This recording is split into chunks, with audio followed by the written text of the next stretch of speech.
All right, one and all, welcome to another magnificent episode of Tarren Tuesdays, where we're roaming across the literary verse and seeing what's out there to keep us continuously entertained, and we share our wondrous ideas that we pick up along the way on our magnificent writing journeys that never seem to end. How Yay! y'all doing today? We'll start off with you, Black Knight. How you doing today? What's new, man? Well, that's today was one of the usual Tuesdays for me. I did all my planned edits. I wrote a bunch of stuff for the new eighth book, which is finally it's progressing steadily forward, along and well. And then I wrote a few haiku, and of course the Tarren Tuesday tanka. And I gave you a couple of shout outs, both you Yeah. and Snow on Substack. Oh. And yeah, that's pretty much it. I cooked the food yesterday. I made um,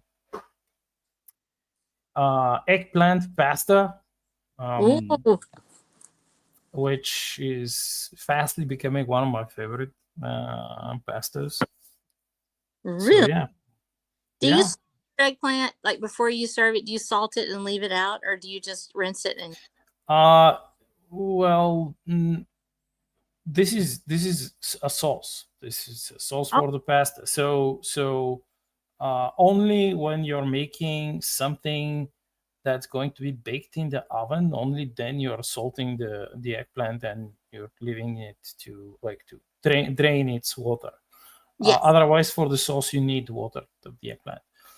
Me. Um, and you're basically um, frying some eggplant in olive oil, um, some carrots, lots of onions. You're basically caramelizing the onions. You're using a couple of garlic cloves crushed. If you have fresh tomatoes, two big tomatoes, skin and all, and also the eggplant, skin and all. You're just cubing it. You're frying it in olive oil, skin and all. And the spices are pretty simple. You're using sweet paprika, hot paprika, salt, pepper. If you have white pepper, you use white pepper. You use hot chili flakes. You add some, if you have it, you add some paprika paste from the tubes. There is some Hungarian paprika paste, which is very nice. Otherwise, for you in the US, I remember that you had access to some nice, especially in your area. You should be having access to some like Mexican produced paste in the tubes, like these like longish tubes, the aluminum tubes. Um, and yes, you add this, and you cook it over a slow heat for like about 30 minutes, and then you squish it a bit with your potato squisher. Oh, really? um, yeah, yeah, and yeah, it's a thick sauce. For the meat, I usually cook a few big fresh sausages. I just remove the skins and use the meat, and it's a thick sauce, so you need a big pasta, rigatoni or fusilli maybe. But yeah, that's you basically it. It sounds so good. I'm so hungry. Every time we talk on here, I am so hungry. I don't know why. Y'all make me hungry. It's my probably it's my aura that's making you hungry. Are Yeah, the cooking aura. it's true. It's true. Which you know what? I think what we're talking in the background, Black Knight and I, that we discussed a possible topic for today, but it just left my mind, and he couldn't remember it either. And I think it may have been serialized stories. That's what we're thinking of. Yeah. And but I was thinking, because I was super tired last time, the next day, and I forgot it. And I was thinking of actually of that part of the conversation when we talked about we mentioned the ghost ships, and Yeah. for some reason that like stuck in my mind, and I'm like, "Ooh, we're talking about." Yes, we definitely talked about a lot of the anomalous things out there. That was a great one. But I'm pretty sure what we were going to discuss is serialization, which I think we could all kind of dig into because we all have serialized stories going on, especially you, Black Knight. You're continuously releasing, and everything seems to be attached to the serial. What made you want to go down that path um, for your writing journey? Well, this is probably the main uh, goal that I've set myself back like early on, because it's better to start with short stories, and eventually go into longer format like novelettes, novellas, and book series. But I pretty much did both at the same time, and because I, for a specific period of my work, I had the time and the capability to do this, and I did it. Therefore, I'm not stopping, and even though I have a lot of work to do on the main series, I keep writing these serialized shorts on the side, so to speak, and some I publish on my Patreon. A few I've published on Subscribestar, but and some on Minds, but Minds is no longer alive. Pretty much, it's mummified. It's not even on life support. And right now, as you know, pretty much perhaps like 80% of my serialized stuff is coming out on Substack, including the highly like, I won't use the word super successful, but let's say successful Vote Your Adventure novellas. I call it successful. Which quite a lot of people follow and vote to guide them. And of course, you have the different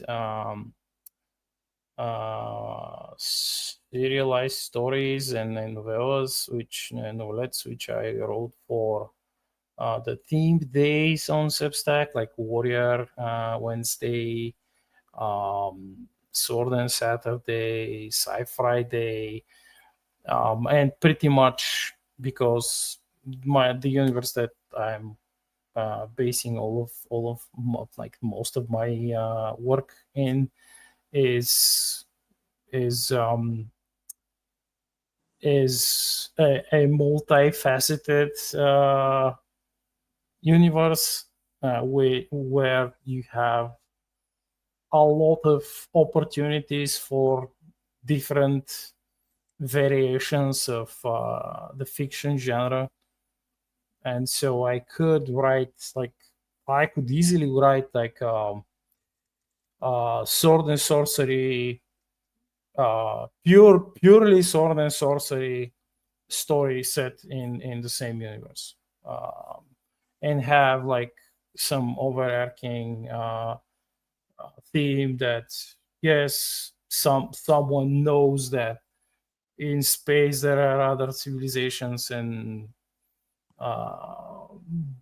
people have different knowledge, and they not only have magic, because everyone has magic, but they know how to make ships of metal, and they fly between the stars and stuff. So I could do that. So technically, when you rely on serialization and write a lot of short stories that are set in the same universe, this gives you the ability to further flesh out a lot of the side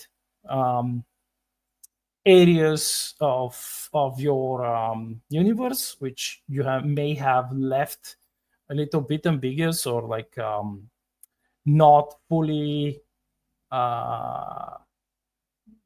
built for one or another reason. You could do that. You could also make sure that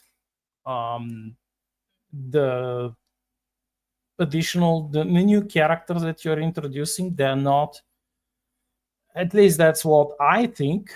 I mean, everyone is free to write them as they like, but personally, I do not want for my for the side characters from the different stories to be beholden to the main characters from the main series. I mean, they are their own characters, they are their own heroes, their own villains.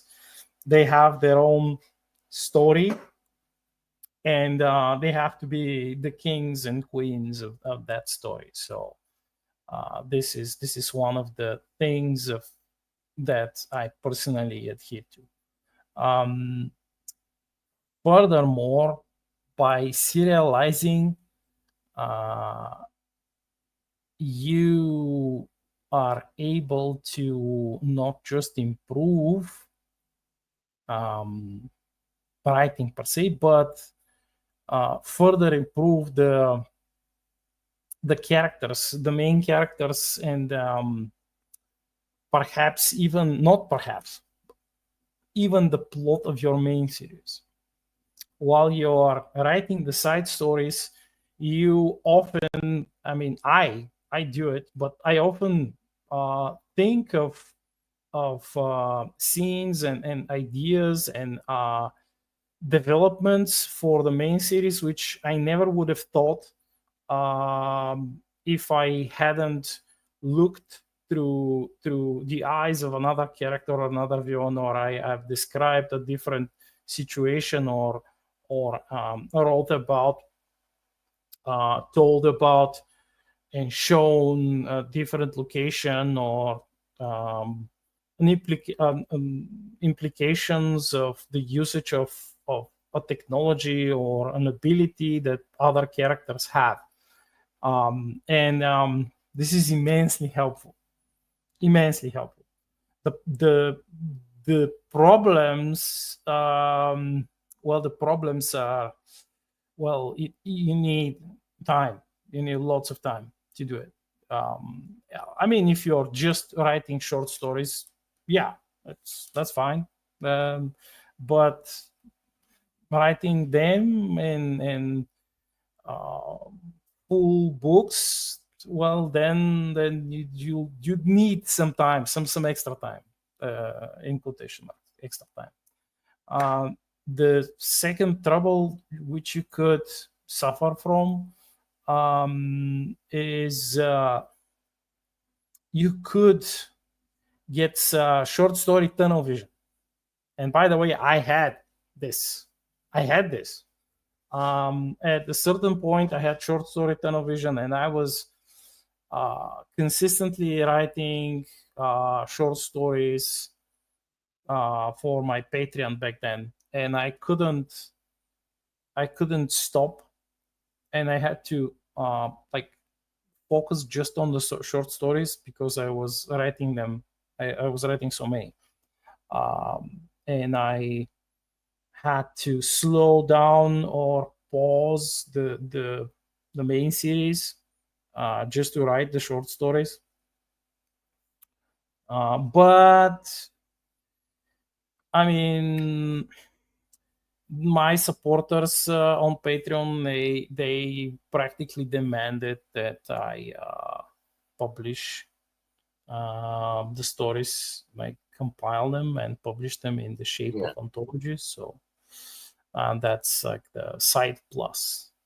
But some authors, and I've spoken to two of them, they are just like, they're just in the process of trying to escape the story, the short story tunnel vision.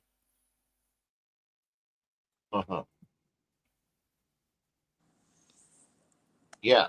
I'm definitely much more of a short story writer myself, short story and novella, but there are definitely pros to it, particularly like you said, essentially like adding a lot of texture to your world and really fleshing out what's happening to these side characters that otherwise wouldn't get necessarily their own adventure in the main series or in the main piece of flagship literature. I'm right now. I'm writing multiple series at once to be released. Wow. Doing that, and much like yourself, they're in different genres. One of them I'm writing is sort of like a psychological adventure story, and another one is just a straight up urban horror. Ooh.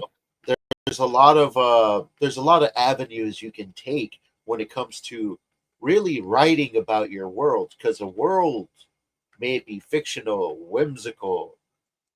You can easily pull from all these separate genres because they all exist in some form or fashion in something as grand as a world. We could easily take our own world.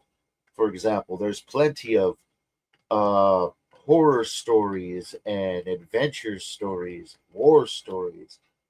This is the things that sort of create that echo of fiction that we resonate towards the inspiration thereof. I almost think of Tolkien when he thought of the dwarves and when he heard the many footsteps of men charging, and he told himself it was the dwarves when he was in World War I, sort of trying to pull himself out of that that horror, and to capture that, I think a serialized approach is a magnificent way to really add in that texture, to really explore the different genres, because it really would actually take a very narrow and almost otherworldly sort of fictional universe to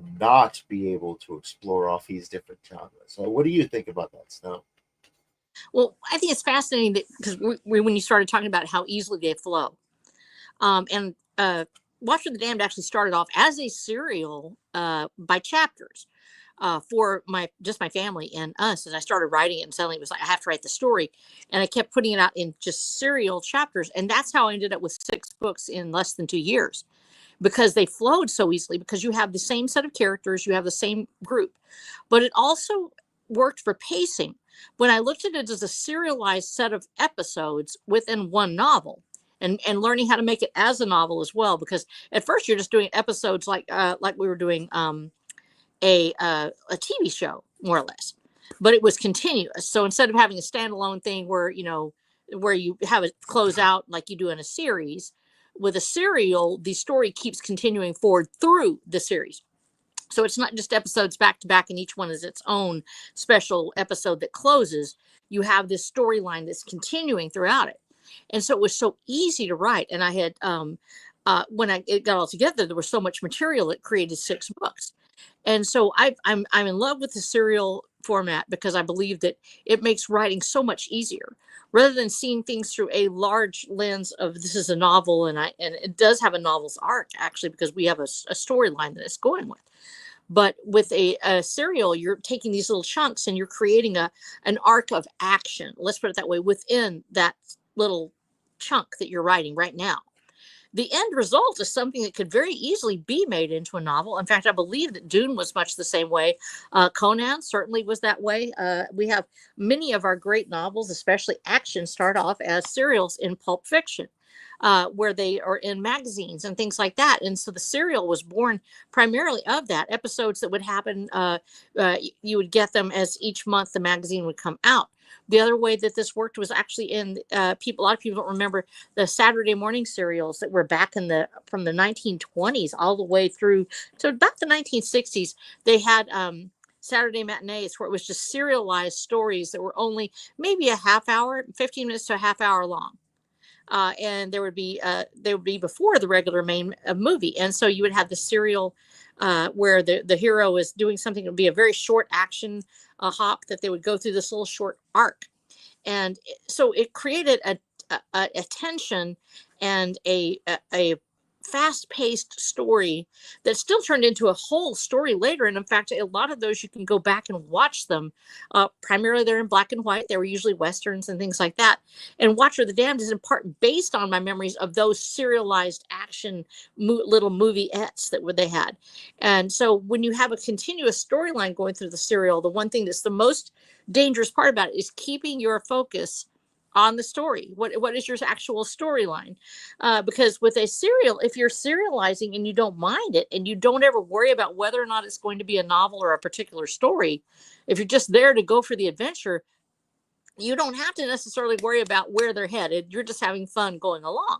And so there's a whole creative process that just opens up in front of you with a set of characters that's serialized. As long as you have good continuity, that's one of the big things.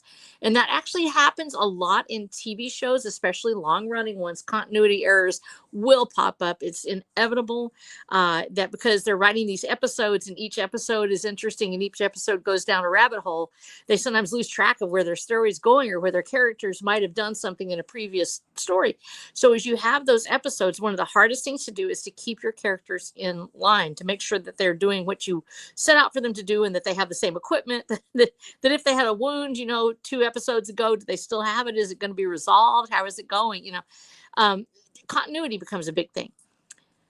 But with Watcher of the Damned, it was so easy because I had an overarching arc. And I said, okay, I want to make this like a serial and have it go forth that way. And I found that my action was so much better because each time I closed out that short hop, something took place and it would close that section out like it would for a serial episode.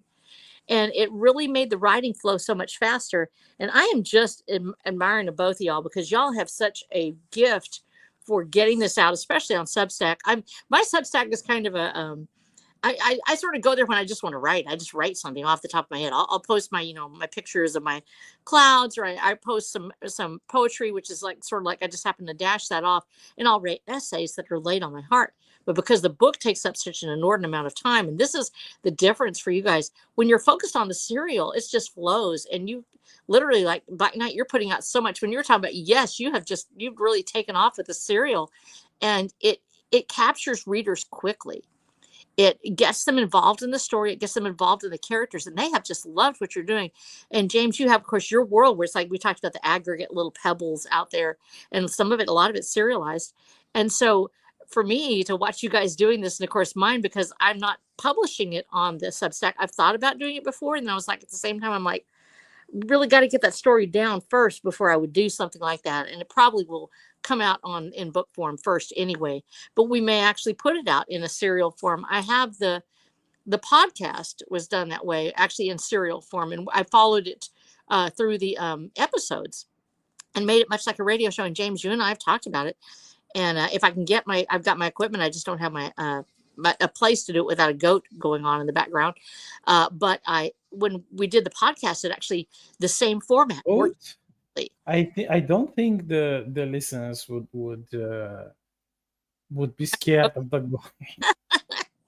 Well, you're basically gonna be the goat. Yeah, I know. Thank you. I appreciate that. You're the goat. The goat. Oh, hard. I have my chickens and my goats. My dogs. If somebody comes up, they'll go roo. I don't know if you've ever had your dog bark in the middle of something, James. It's so exciting. Oh yes. Oh yeah. But all of a sudden there's like, and you're like, oh my gosh. And so it's because I'm sort of envious of you guys in a way, because you've gotten in on the Substack part of it. And me, I'm dedicated to trying to get this book series finished, which means it takes up so much real estate in my brain. And I love serials, though. And probably after we get finished, in addition to doing the TTRPG, we'll probably do a serialized version of it to release onto in the Substack. And that way we'll have the books out if people want to buy them. And we'll also have the serial itself on the air, probably possibly the podcast format, because I don't know what y'all think about this, but serialized podcasts work really great. People seem to enjoy them. It's not just mine. We were up like in the top 100 when I first released it, and I put it out there because I sort of did a big thing with it. And then I was like, okay, we got to a certain place, and I was like, I can't go any further with this because I've got all these books I've got to write.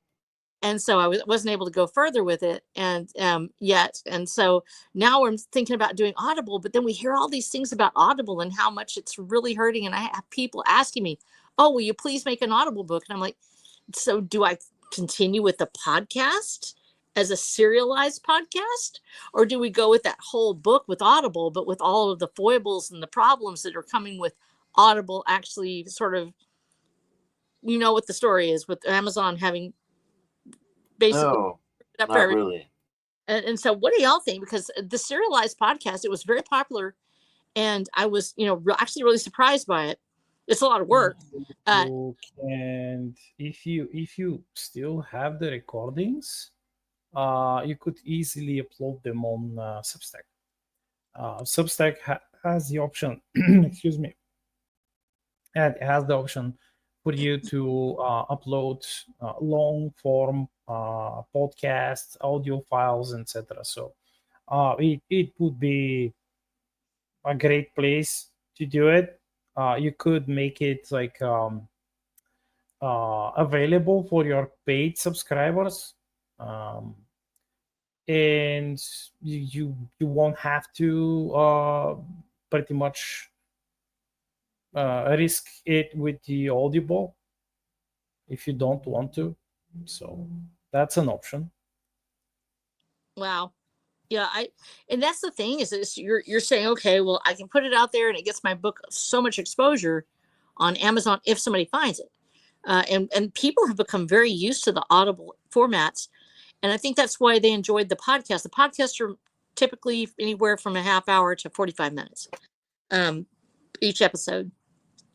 And as a serial, because I wrote it originally as a serial, the serialized formatting works so well with it. We're able to put it out in little chunks, and people can wait for the next episode. But then we have people that are driving in their cars, and I'm not sure how that works. A lot of people will buy Audible because they can just put it in and forget it. They don't have to reach over and punch the button to go to the next episode or whatever. And so I'm not really sure, but I know that with serials that podcasts have done very, very well.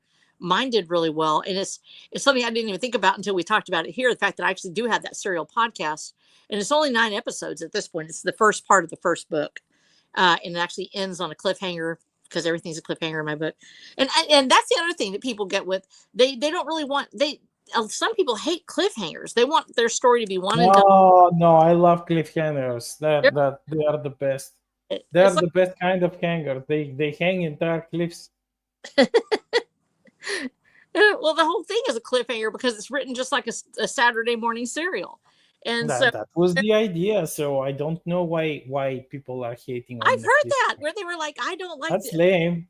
I mean, But when they don't know or they don't want to know more like it, because everyone can know, you have the freaking internet, for God's sakes.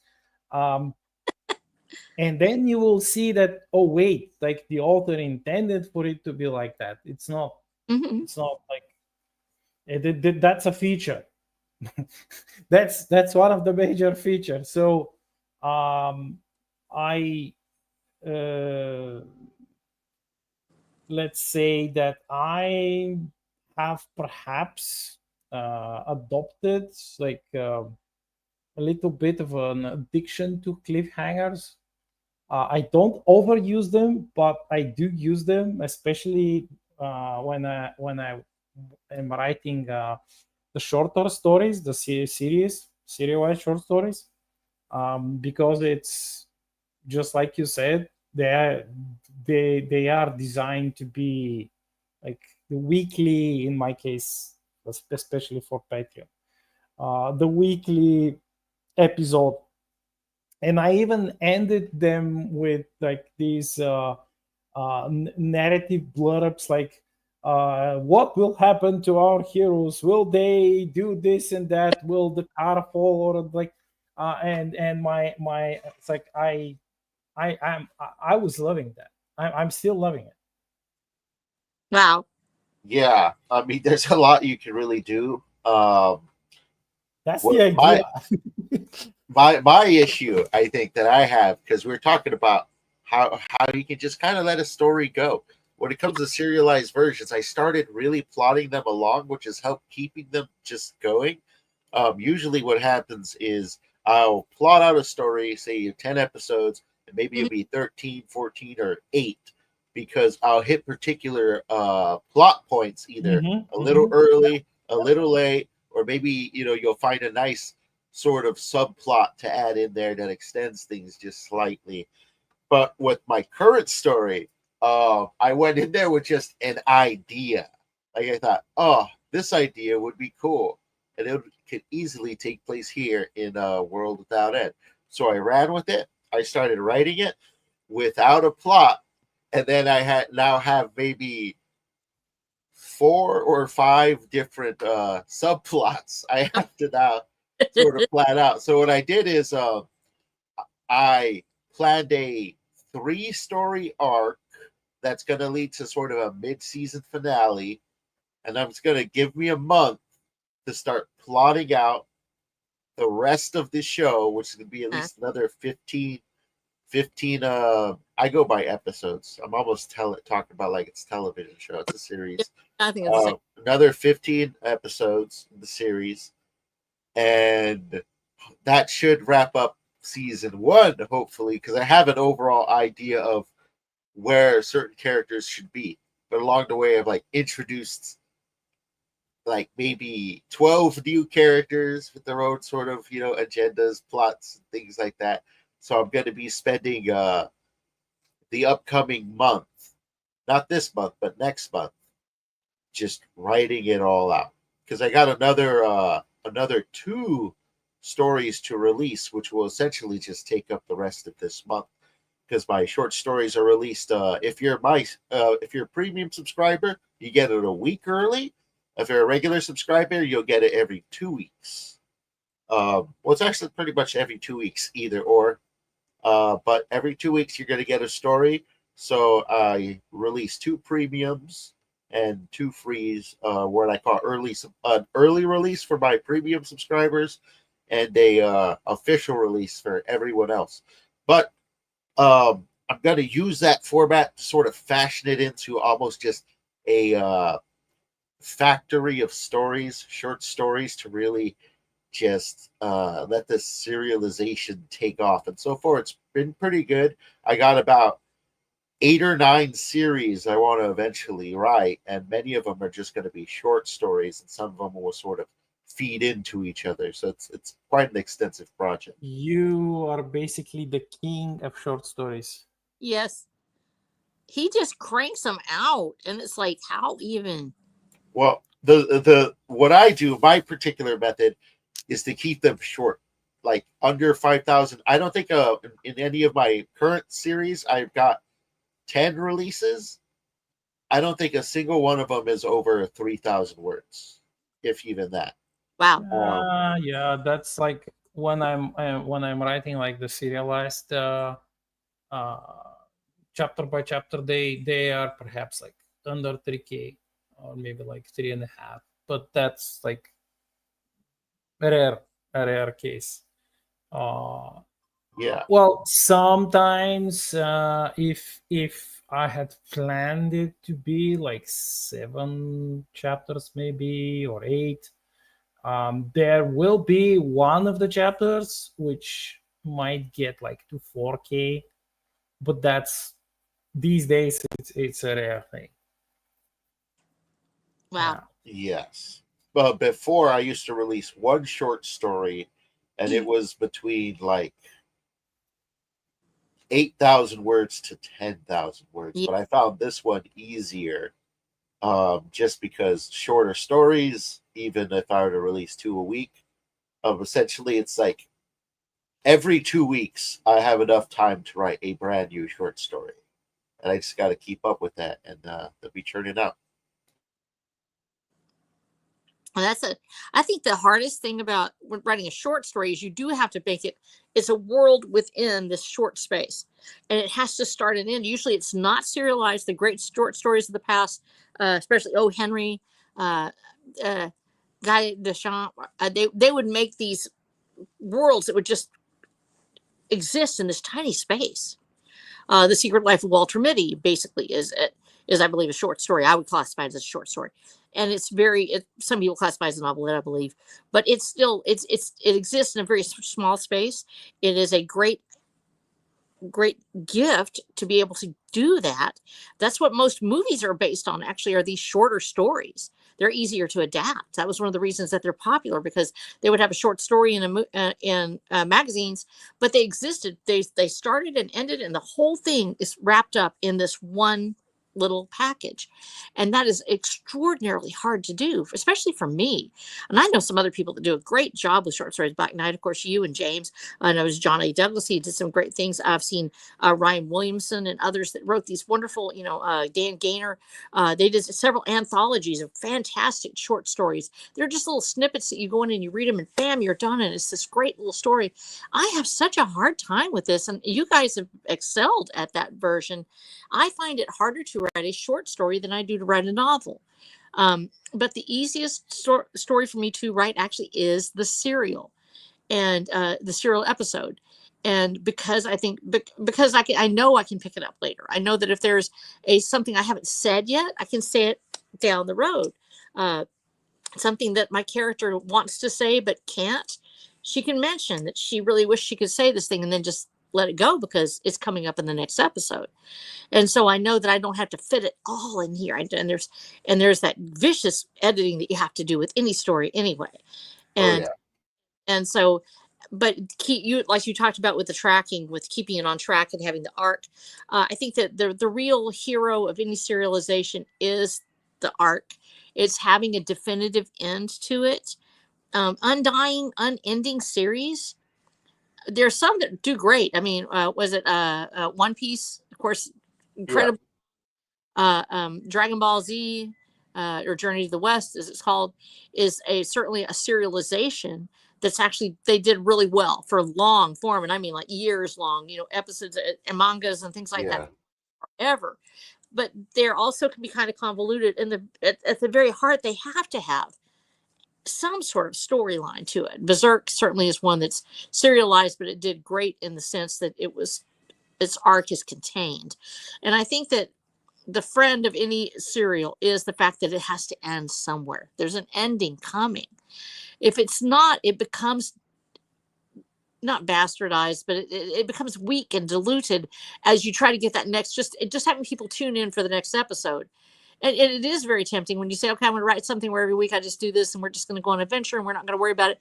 And if you can do that and you keep it fresh and interesting, that's fantastic. If you do it and you're thinking, oh, I just need to get this because my readers are going to quit if I end the story, they're not going to be there anymore. And so that makes your writing worse, I think, if you just are trying to do it because, hey, I've got to get something out. So Yeah, they I think they call this like the stretching of the licorice. Yeah, yeah. I know that I usually go into a story with the ending already thought out. So Yep. that definitely helps. oh yeah, I would think so, because I know that I would have, for me, of course, I said I'm writing a definitive story. Like I said, when I first started, I saw the beginning and I saw the end on the same, the first words I wrote. I finished the first episode. I'm like, this is the whole thing. I know I know how it ends. I know what's going to happen in the big points. But I don't know how to get from, I don't know what all the middles are, the little pieces in between, but it's island hopping. And so that made it easier for me. I would be tempted, I think, that is as an afterword to Watcher the Damned as having just serializations of little stories of characters and things like that that might happen, because there's so many characters in Watcher the Damned that I want to know what happened next. And one of the ways we ended up with a world guide was because I had so many side characters that had such a rich backstory, because I always backstory everything. And so I have pretty much an endless group of people that I can go back and I can say, let's explore what happened with this character. Let's do these things. And I would love to do it because I think that that's going to make it a lot. Certainly, it's so much easier when you're serializing a story, when you already have your world built. You're already able to go into those characters, and a lot of them you already know. You know this person, you know what backstory, you already know their primary trauma, and so writing their stories as they're exploring. If you have your world, this is where world building comes in. Actually, this is where the serial needs world building. There's got to be something for the characters to go into. There has to be something for them to explore. Samurai Jack, although it has a definitive story arc, it's still a serial. It's still carrying forward with its own episodes, but he has an ending to it, and he actually does go through it. He finally, Jenny finally came back into the second stretch of it, so that way there can be an ending. And when it ends, it's satisfying because he explores that whole world fully. He has that full world for everyone to explore and go into. The same thing with his work with Primal. And I always think of Jenny Tartakovsky to me as an animator and as a writer is so fantastic, because he knows how to keep those serial stories fresh and alive. Each episode has its own little piece of action, but it moves forward to that next thing. You still want to see what happens next. Wait. Sorry to interrupt you. I have to ask, which one is your favorite Samurai Jack episode? The one with the stone giant, I was the stone giant. Jenny Tartakovsky based that character on his father. And if you haven't watched it, I'm not going to give you spoilers, but you need to watch the Stone Giant. And absolutely fantastic. I thought of it as a tour de force, because you see the man's and love for his father. And I'm going to make sure that I've got the name right. I call it the Stone Giant just because that's what I've always called. That's the one where the Stone Giant was in it. Let's see, Samurai Jack. I'm going to pull that up real quick. Very unique art style in that particular show. Yeah, and his work in Primal is the same way. It just absolutely blew me away. The fact that he was able to make that switch and it went so well.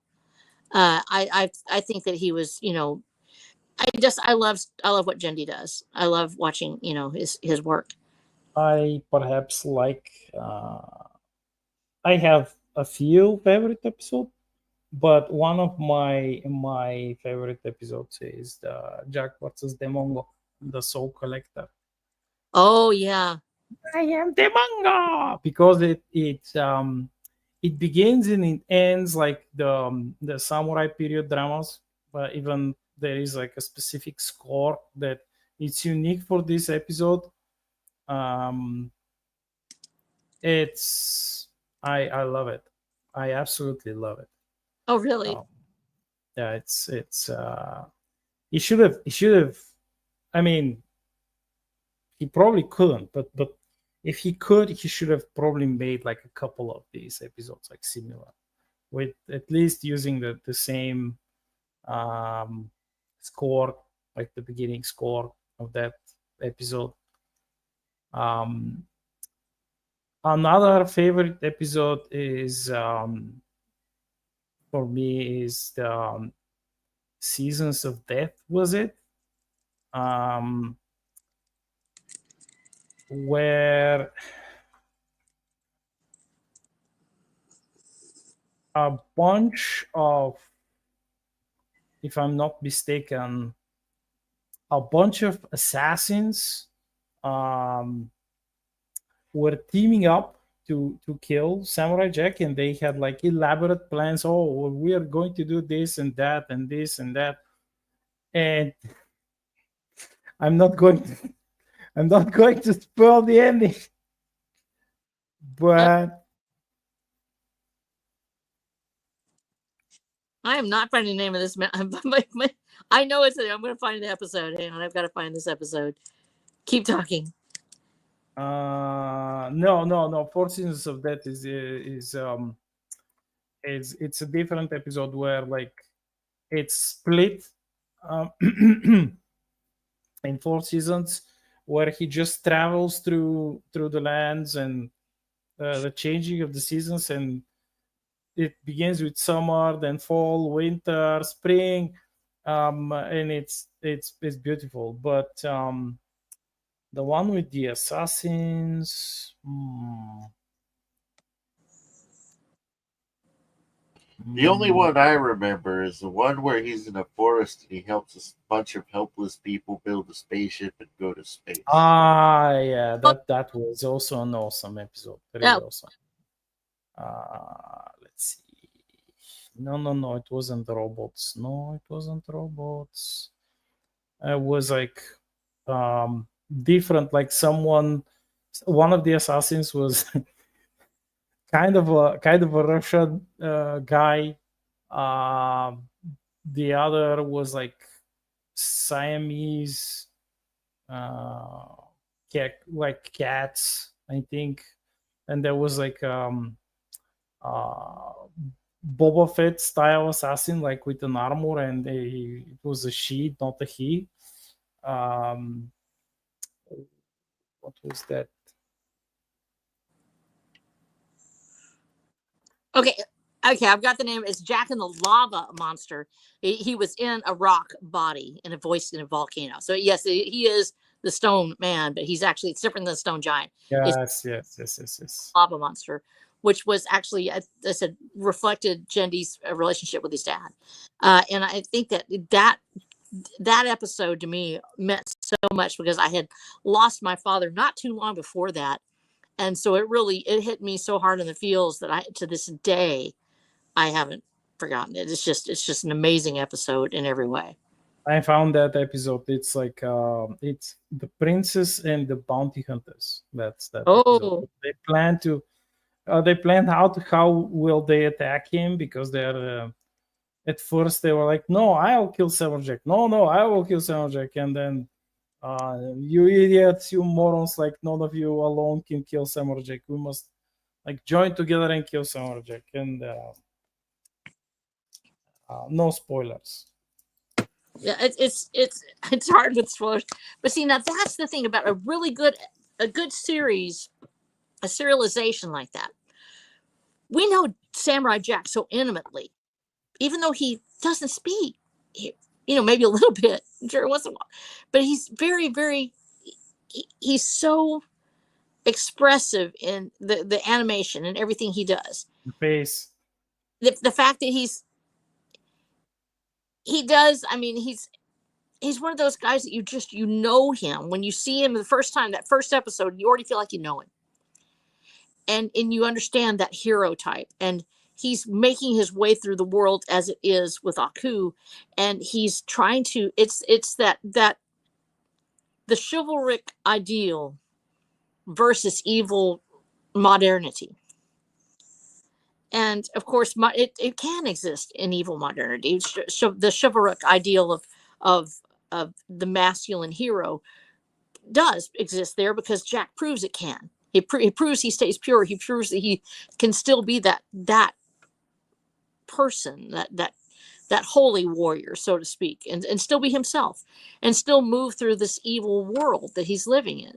And I think that we know him so well because we have time to meet him throughout the series.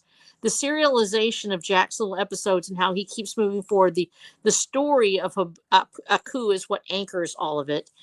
We never forget who the actual real villain is because Aku is almost always somewhere in the story. And he carries that story forward. But we have time to actually meet and love Jack in such a way because of the serialization that takes place. Because we have a way to explore it in depth and to know that those kind of characters can be more fully realized to where they sometimes will look like a cookie cutter if they're 2D, people have assumptions, and they see a character that's not very talkative or who lives through his actions, and they have a tendency to assign certain characteristics to him and look at them as a flat character. When you have serialization, that flat character pops into stark 3D relief because Please, yes, flat character. Samurai Jack was turned into a chicken once. Come on. right. Well, that's the thing. You see, we have time to find out about Jack and to love who he is. So he isn't just a cookie cutter ideal of a hero. He has real emotions and feelings that we only get to explore through serialization. And I think that's why the serialized the formats that a lot of us have grown to love and accept, we love them so much because we fall in love with those characters and we want to go with them on their journeys. Very much so. That's definitely one of the major elements to a good serialization is the character growth. It can be character growth. It can be spectacle. It can be the cliffhanger. It could be a balance of all the above. And the Because world people building too. and world building. I think world building is probably one of the strongest. Mm-hmm. Yeah. Well, Because expanded world building. Yeah, you have lots of time to do it. yes, and people invest in Space. worlds. They invest in characters, and then your own world can become a character in itself. Oh yeah. Yes. Making your world a character.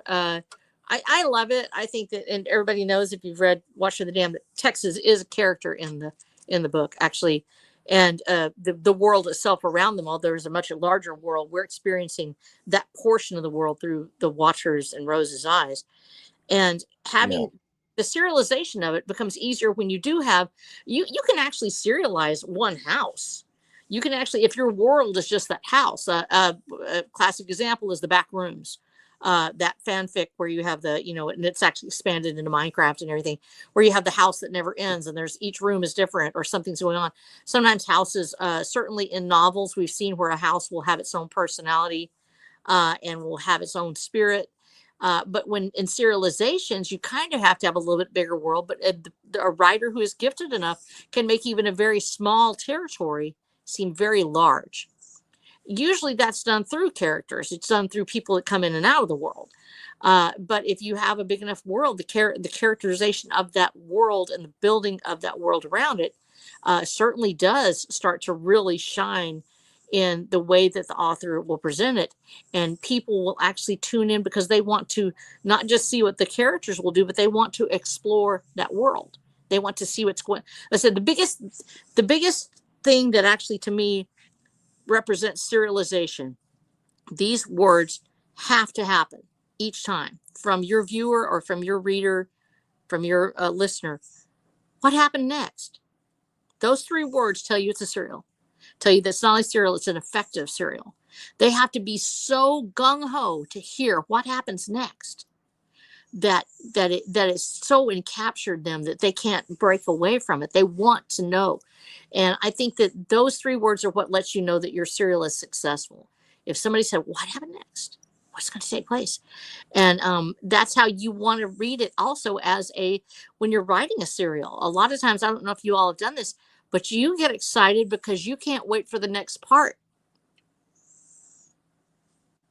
Yes, and in some cases, when I first experimented with Vault, Your Adventure series, Yes, it's not just the cliffhanger. It's the you combine it with giving the reader the choice, and then it's like it's not double, it's not even double, it's like quadruple whammy.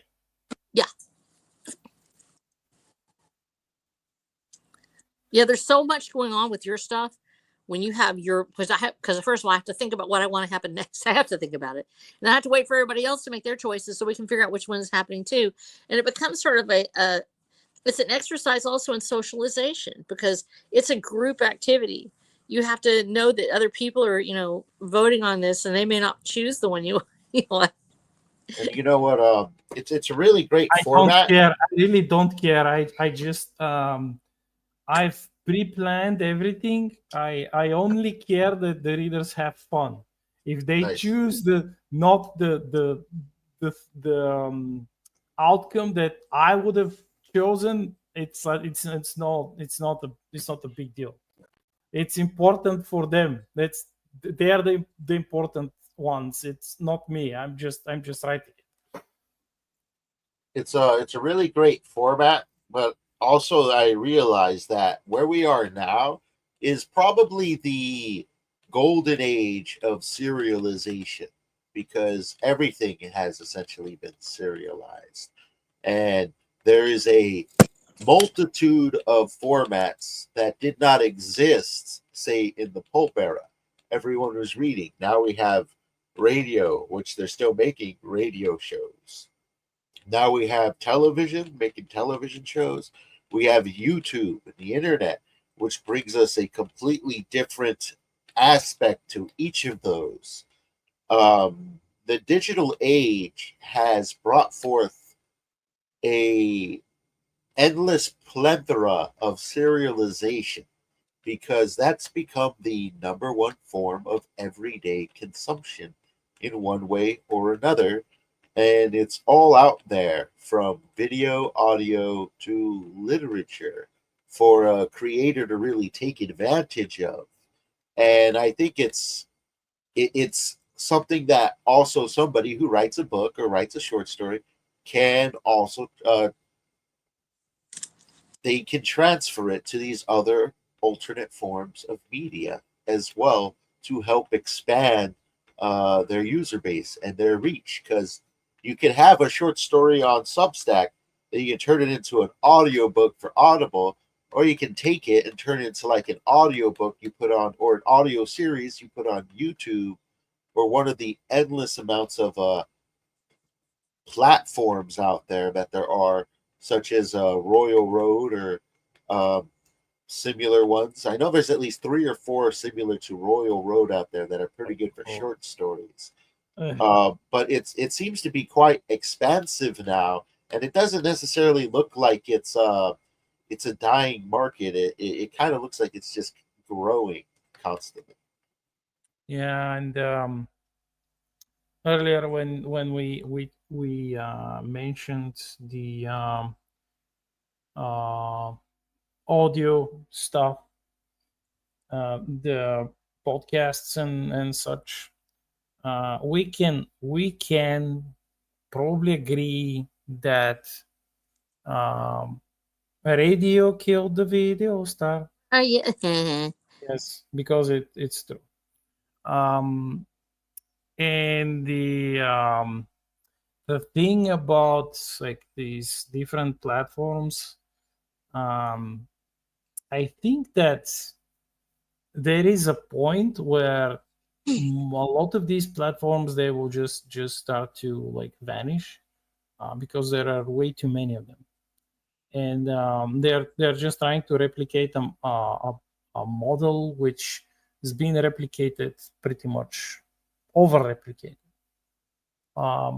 and you have a finite number of authors who are producing what the readers need, and you also have a finite number of readers, and you can't just expect the readers to clone themselves. And I mean, to a certain extent, if you provide different stories, different um, pieces of art for the like the different platforms, well, yes, maybe then it's okay. But in my own opinion, there are way too many. They have gotten too many.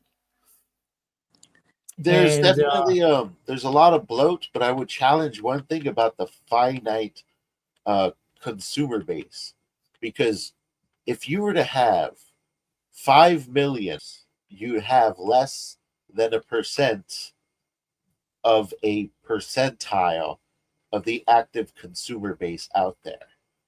Um, and I think that's the important part of expanding your literature into different forms of media, or do what you did, which is the choose your own adventure style, or vote your own adventure style, that all of these bring something that will catch the consumer's eye. And even if you were only to catch a percentage of a percentage of a percentage of the entire consumer base, you could still live off of that, just because it's so freaking large. Like, billions of people are actively consuming separate forms of media out there in the narrative space alone, that it's almost like an endless fuel. And the real battle is getting yourself noticed in all of this, because even the largest YouTubers don't even get um, a quarter of all the viewers out there. That it's quite ridiculous. Yeah, and there is also the thing that though the audience may be large, they have most of them have uh, finite time which they could spare. They could spend invest on entertainment, and Yeah, and you have to fight with different types of entertainment pretty much. that's where carving out the niches, and every form of media has a very large consumer base. That if you just get that small niche, you'd be okay. Go ahead, Snow. I cut you off there.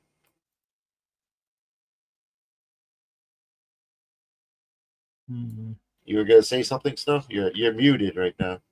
Oh, thank you. Sorry. Yes, I think that that actually is the biggest thing about about the serial that actually works really well, is that we have readers. Don't doubt that. We do actually have readers. We have people who love to read. I actually like to read because I can read faster than I can listen. I'm not a person that usually listens to a lot of stuff. I actually read more, but I have so many more people who are there and stuck in a car. They're doing other things. They need something that's a little less than an hour, that they can use. That time is what they have, is in that car driving from one point to the next. That's where that audience is. And so the serialization actually helps because it gives them a chunk that they can go to each day. If you now, of course, they'll burn right through your stuff if you have a limited series, but that's okay. They may come back and listen to it. At least they've listened to it and they've enjoyed it. And of course, the question is, what are we after to do that? You're talking about monetization. How does it occur? If you're on Audible, you're not going to really get anything for it. They've changed the way that they're paying people. If you're serialized, though, if it drives people to your work, then it becomes a great way to hook an audience. You may not make money off of it, but you will get noticed because people are looking for things to listen to. And it can get your books actually sold because people will buy it so they can read it again, so they can have a copy of it. But the chances are people just love to listen to you. Well, then you're going to have to come out with more work. And that's the whole point, is that it's churning out serials, doing a quality job of it, and having a great product also means that you have to keep doing it. Your audience is out there and you have to keep running it through. And that's a very, it can be a, you can lose yourself if you're not careful. Deciding that, oh, I've got to do this, I got to get this from my audience, and sometimes you'll put out something maybe that isn't what you Uh-huh. wanted to put out. You the greatest ones actually are able to take that pressure because they're writing the story for their audience. If you're writing to try to keep your audience coming in every week, and how do you do it, you may create something actually interesting. A lot of people, there is no shame in saying, I've got to put food on my table, what can I write that's going to do it? But at the same time, if you're doing it week after week after week, we've seen this especially with television producers, that if they don't have that stable of great content in their minds, if they start to lose that mojo, your series can actually be spoiled by weak endings, by jumping the shark, which happens not just with TV series, but also with almost any other series known to man. And so when you decide to go for the series, it is about consistency, it's about getting it out on time, and it's about continuing. Once that story arc has ended, what will you do with the next one? How will you entertain your audience? Because otherwise they go, that's great, I really loved this, and then they move on. And there are very few series that I go back to revisit. Samurai Jack actually is one that I go back to revisit. It's something I binge watched almost completely and got through with it right away. Um, Certainly serials, when you really love them, they actually will go back and watch episodes of things, or you'll go back and read that story. And I think that that's where we, have a tendency to say that those are the hardcore people. They're the ones that loved it so much they want to read it again. They want to see it again. But like anything else, that book, one sale, that's usually you're done. It's not. That's the whole beauty of having a physical copy. It's not obsolete. It's not planned to be obsolescent. It's going to be there. But at the same time, you're like, how do I get more readers? How do I get more viewers? The serial allows you to do that, but you can only do it if you have the courage and the means to put it out either every week or every month. If you're doing if I'm doing a radio type podcast, I have to usually take about a month to get it out. I have to read, I have to put it through. I might be able to do it faster if that was all I was doing. And certainly that's something I've thought about. But it's also consumes your money. You might not get back the money that you put into it. On the other hand, you get a lot more people listening to your stuff, and eventually you might be monetized, and then get some of that money back. So it's sort of a double-edged sword. That vast audience that wants to read new content, that wants to see something, you have to keep making it. You have to keep putting it out there with a serial. A great novel, your name's on it, and if you sell some, and you're content that somebody heard your voice and your story's out there, and it's a satisfying thing.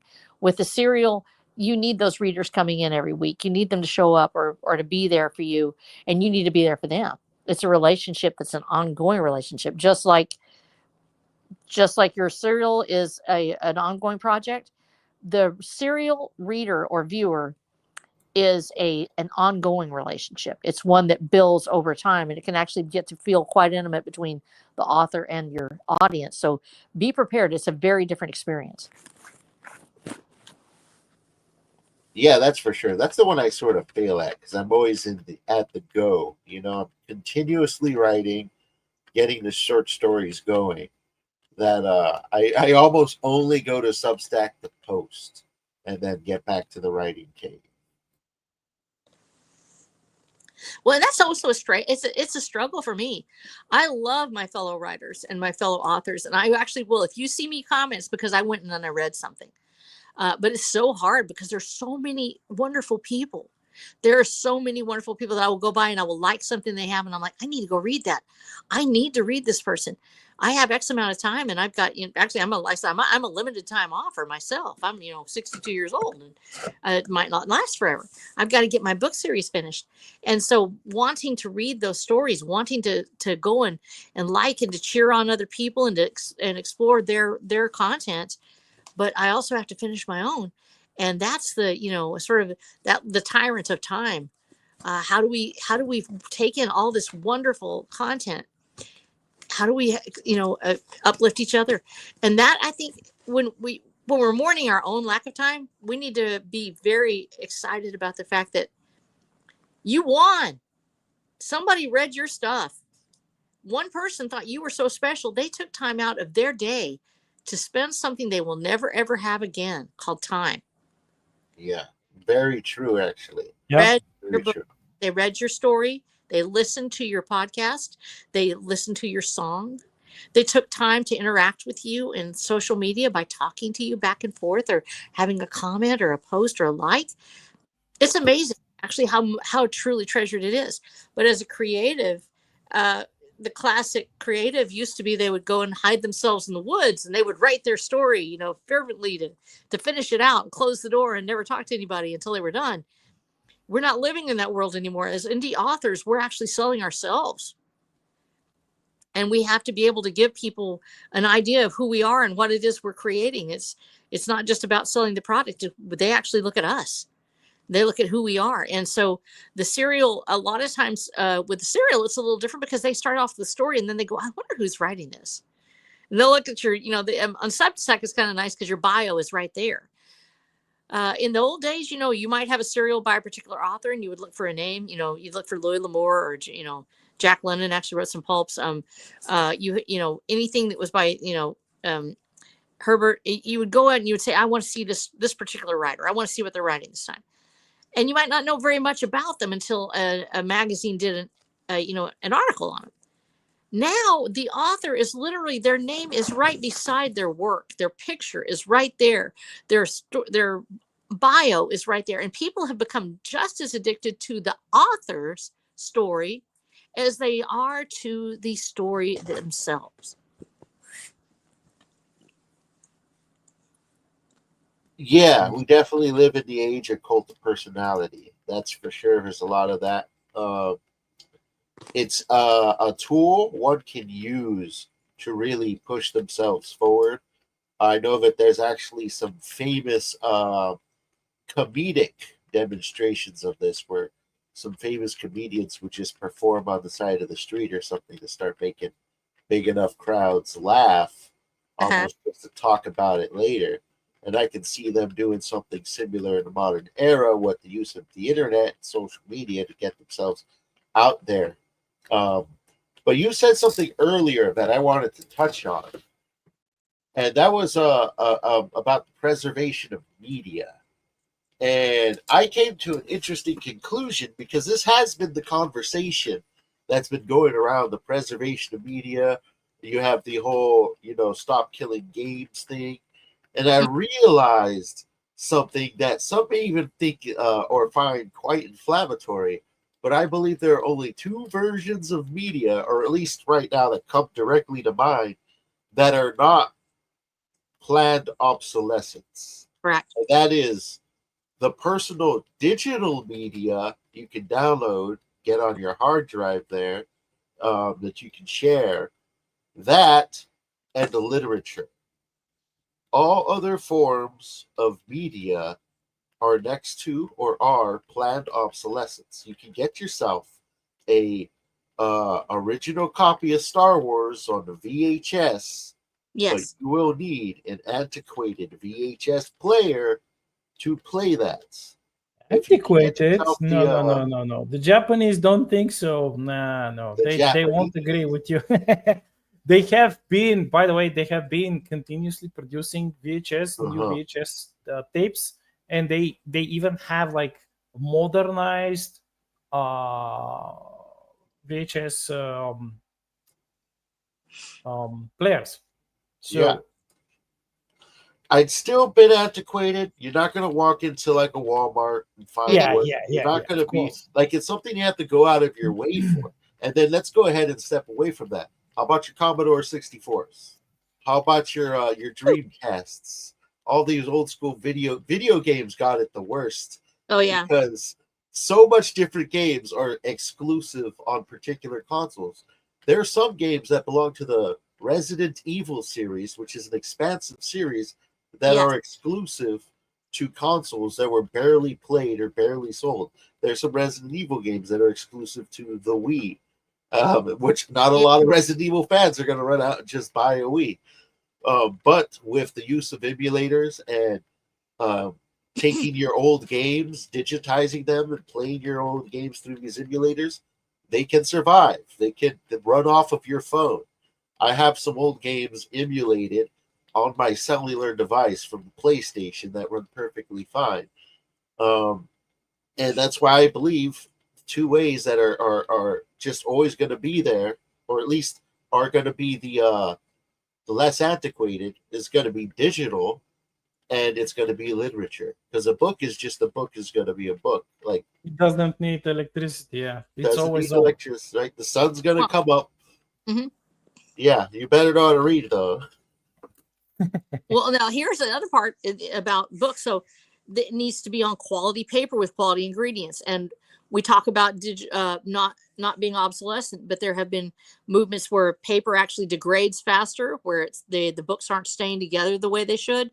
And it pays to go ahead and get, if you can get the best quality of book that you can with a hardcover, with good paper, rag paper would be the best. Certainly, I've thought about actually putting out a limited edition of Watcher of the Damned in 4 chunky, basically to put break it into 4 parts and put it with like 3 books each in 1 book, and to go ahead and have the hardcovers where it would be 4 hardcovers, where 3 each, so that way you have all 12 books, and to have them. The omnibus way. Yeah, to make it so that way it would last forever, because you still have that issue. I love paperback novels, and I've collected them over the years, and they do degrade. They absolutely will. In fact, some of the ones that came from that pulp era, that are the paper was too acidic and it's just falling apart. It just crumbles in your hands. It's hard to watch, because I love Earl Stanley Gardner, who's Perry Mason, wrote that, and he wrote several westerns, and the Louis L'Amour pulps that I've got from the 1950s and 1940s especially, a lot of those crumble to the touch. If they're really in great shape and they weren't exposed to too much air, they're usually in better shape, but a lot of them just are absolutely falling apart. So if you love a book and you want it to last, you want it to be there for your children in your library, consider getting a hardbound copy that does have rag paper or acid-free paper, so it will be there for your children and your grandchildren.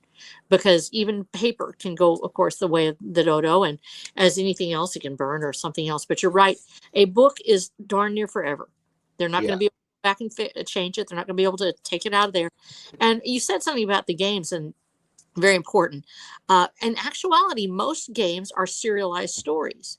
There are a serialization. We have that. We have to think in terms of time as being another dimension with it. So actually 4D, because you have these side quests, you have quests, but they almost always lead to another part of the story. If you open up this thing, it becomes a fractal serial. A good game that's written this way has, when you make a choice, it's kind of like with Black Knight's serial. If you make this choice, the next story opens up, and it can exist simultaneously with other storylines. And so as each quest goes forward, it leads to another quest and another, and it's serialized. The greatest games that we've played, notably for me, Fallout New Vegas, that if you take this one step forward, it's leading you down a path of serialization. Each step goes to another one, almost always. There's always another step as something that happens. What next? What happens when you do this thing? How does it change the story? It's a bouquet of serialization. And so you're right. People love serials. They love getting involved with these. And because the medium has opened up so much, because we now have so many different ways to tell a serial story, and we have ways to access it, it's amazing.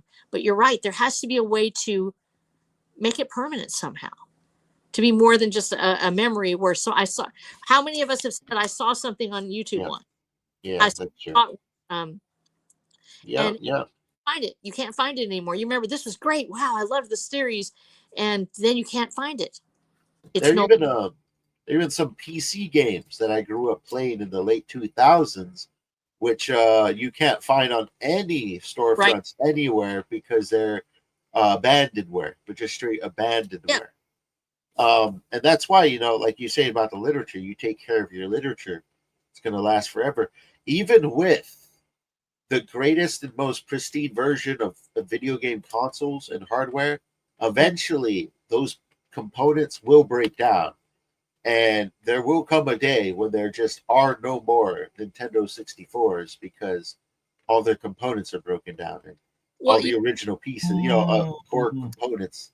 I would say that there is a great hope in the shape of the advancement of the 3D printer technology. Well, I'm talking about originals, like the the originals. And even with like discs eventually age and break. They have a lifespan. Well, believe it or not, the fastest way for obsolescence most of the time now is to go through actually the accessories that go with it, the cables. How do you even attach it? Is it all goes through Wi-Fi?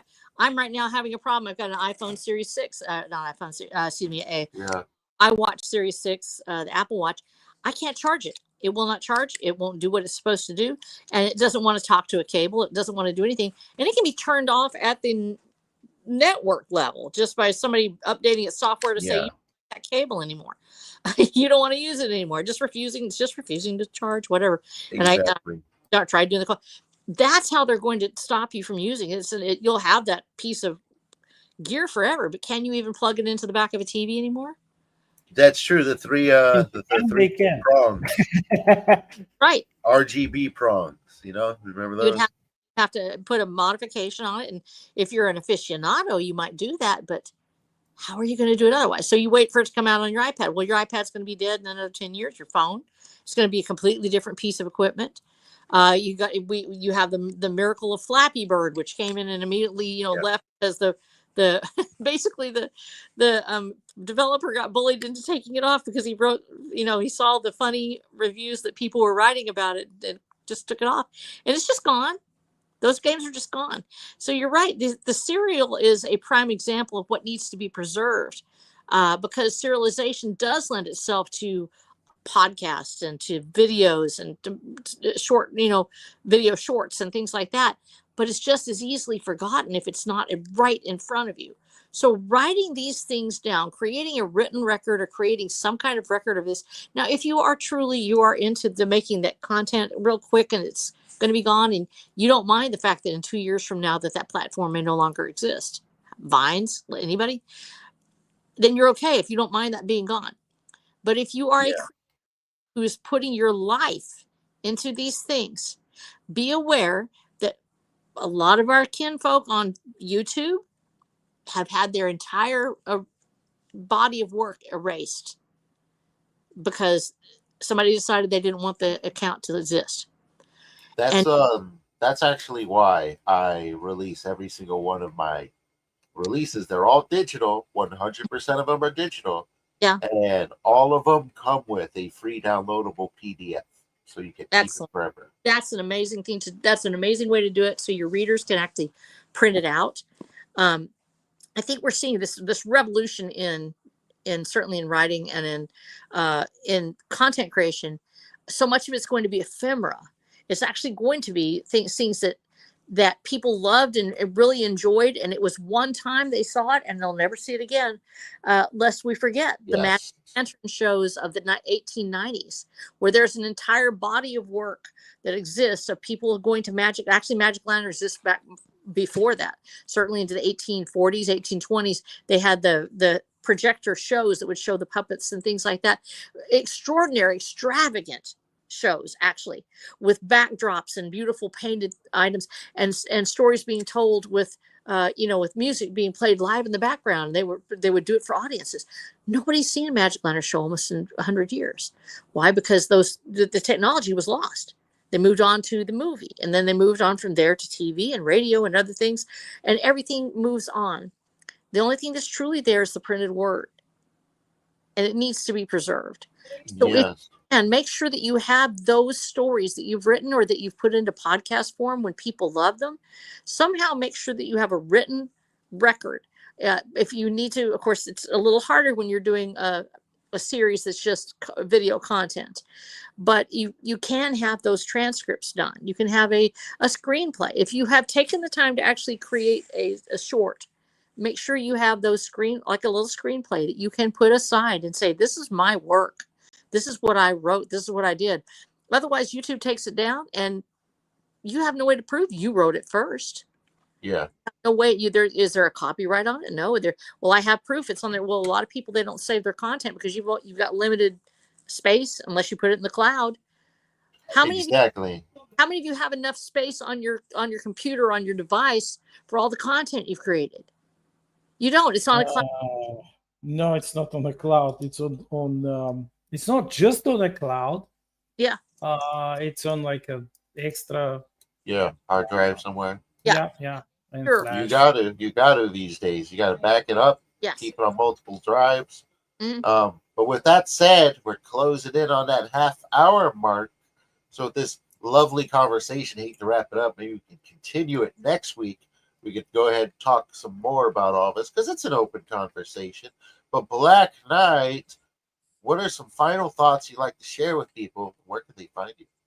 Well, as for the final thoughts, it's now pretty much exhausted.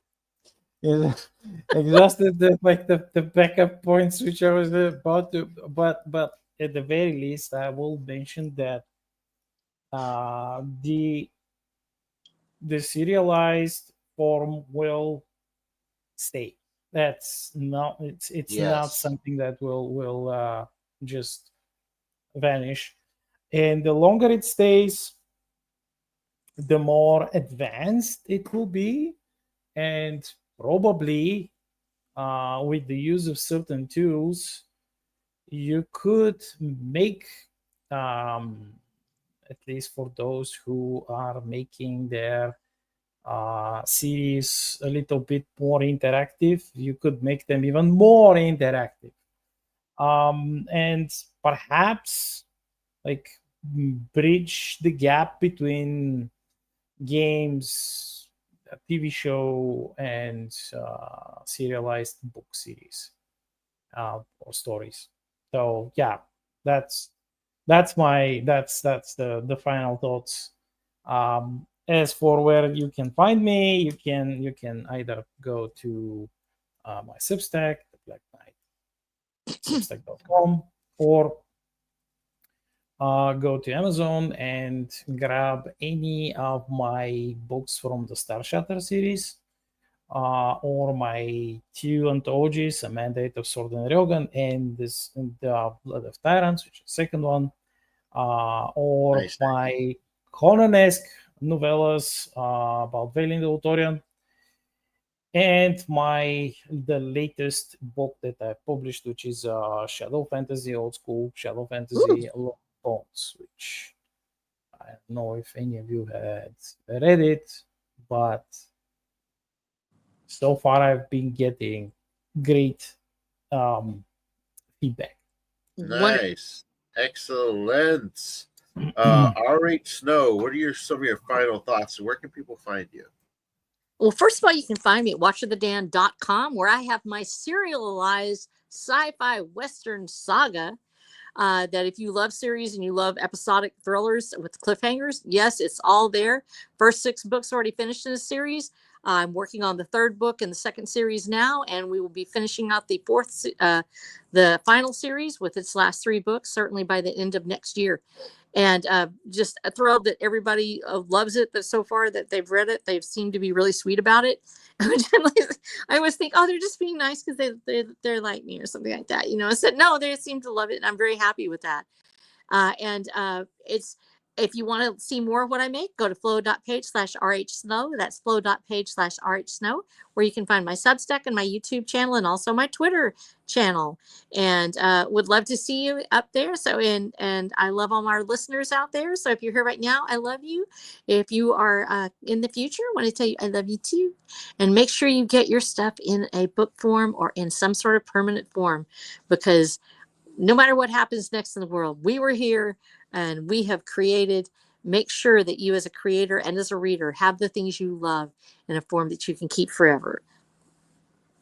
There we go. Well said. All right, everybody. Thank you all for joining us today. If you're watching this on the replay, give us a like, share it with your friends, leave a comment down below. We're here every single week, the exact same time. So come visit us again. But we're going to go ahead and get out of here. So thank y'all for joining us.